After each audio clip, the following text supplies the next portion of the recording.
তো বর্তমান ম্যান পাওয়াররা কাজ করে, সাবেক ম্যান পাওয়াররা তাদের সহযোগিতা করে। আমিও সাবেক হয়ে গেলে বর্তমানদেরকে হেল্প করব। এই সিস্টেমটা সংগঠনে আমাদের ছাত্র শিবিরে করা আরকি। আমাদের তো হিউজ অ্যালামনাই 77 থেকে শুরু হওয়া। এটা সংগঠনের অ্যালামনাই। আপনি এরকম সংগঠন বাংলাদেশে দ্বিতীয় আরেকটা পাবেন না। যেটা হচ্ছে স্টার্টিং থেকে সকল অ্যালামনাই কানেক্টেড থাকে। ছাত্র শিবিরের একমাত্র ব্যতিক্রম যে হচ্ছে রানিং ম্যান পাওয়াররা সকল অ্যালামনাইয়ের সাথে কানেক্টেড থাকে। অলওয়েজ কানেক্টেড থাকে। আমার অ্যালামনাই আমার সম্পদ। আমার রানিংরাই আমার এক্সিকিউটিভ রিসোর্স। এটা দিয়ে আমাদের কাজ। যেটা হয় যে ছাত্র শিবিরের যারা কর্মী সাথী সদস্য থাকে তারা তো ছাত্র জীবনের শেষে এখান থেকে ছুটি নেয়, এখান থেকে শেষ তার, এবার তিনি কর্মজীবনে যান। তিনি যেখানে থাকেন তিনি আজীবন ওই শাখার সাথে কানেক্টেড থাকেন।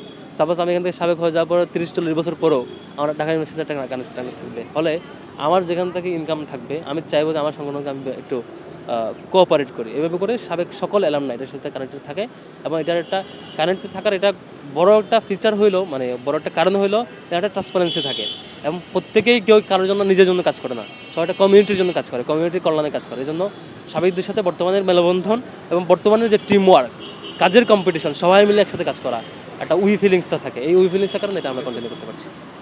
ঢাকা বিশ্ববিদ্যালয়ের শিক্ষার্থী তো আপনার 35,000 প্লাস, 40,000 ধরা হয়।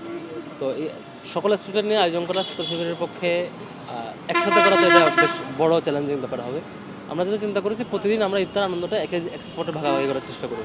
কালকে আমাদের সায়েন্সের হলের দিকে ছিল, আজকে আমরা এখানে আসছি, এখানে রোকেয়া হল এবং শামসুন্নাহার হলের আপুরা বোনরা খুব ইজিলি নিতে পেরেছেন এবং আমাদের চিন্তা ছিল মূলত প্রতিদিন 500 জনকে করে দেওয়া, কিন্তু দেখছি যে 500 জন করে হচ্ছে না, এটা রেঞ্জ বাড়ানো। আমরা আবার এখন প্ল্যান করছিলাম যে আরেকটু পরিসর বড় করা। সব মিলিয়ে এটার মূলত টার্গেট হচ্ছে ইফতার আনন্দটা একটু ভাগাভাগি করা। আর এর বাইরে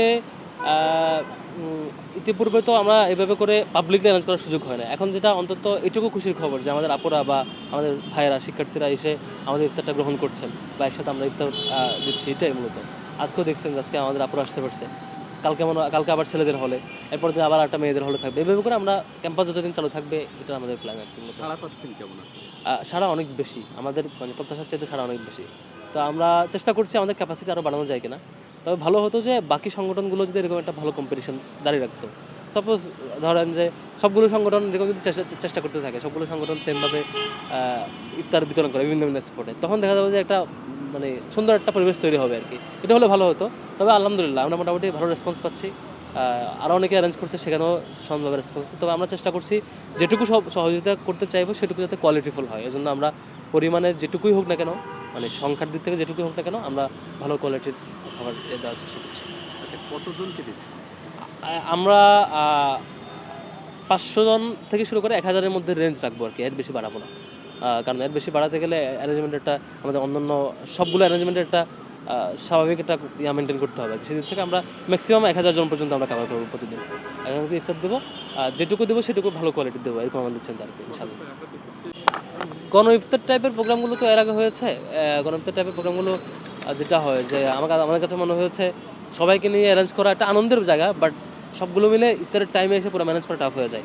সেজন্য আমরা এবার মডেলটা করেছি ভিন্ন ভিন্ন প্লেসে করব এবং নির্দিষ্ট সংখ্যক শিক্ষার্থীকে আমরা দেবো এবং সেটা কোয়ালিটি খাবার দেবো। এরপরে আমরা আগেই অ্যানাউন্স করবো কতজনকে দেবো। তো ওই টাইমের মধ্যে যারা আসবেন আসরের টাইমটাতে, ওই টাইমটা আমরা একটা ফিক্সড করছি 4:45 পর থেকে। তো ওই সময়টার মধ্যে যারা আসতেছেন তারা রিসিভ করছেন।